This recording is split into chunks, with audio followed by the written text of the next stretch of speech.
Más de 2.000 farmacéuticos de toda España se dan cita estos días en Valencia en el 23º Congreso Nacional Farmacéutico. Hasta el 9 de febrero, los profesionales del sector debatirán sobre su futuro en el Palacio de Congresos de la capital del Turia.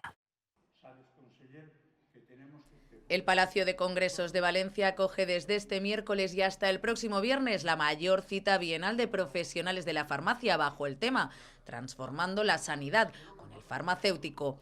Más de 400 comunicaciones científicas han optado a formar parte del programa, que incluye la participación de más de 150 ponentes y 80 empresas colaboradoras. Siempre es un hito para que conozcan la ciudad a nivel turístico, pero sobre todo para que el desarrollo de nuestra profesión vaya adelante, y hoy hemos tenido la suerte que este año hemos podido ser los anfitriones de esto, que además es un congreso muy querido por muchas provincias.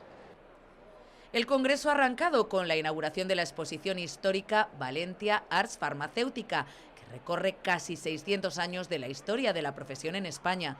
Pero el congreso es mucho más. Se trata de un encuentro de profesionales que permite actualizar conocimientos científicos, pero también debatir sobre el futuro del sector. Conseguir cada vez estar más cerca del usuario. Incluso hay secciones sobre farmacia rural.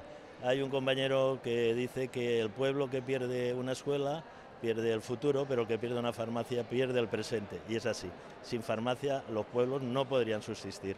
Además, este encuentro, organizado por el Consejo General del Colegio de Farmacéuticos en colaboración con el muy ilustre Colegio Oficial de Farmacéuticos de Valencia, será un evento sostenible y compensará su huella de carbono.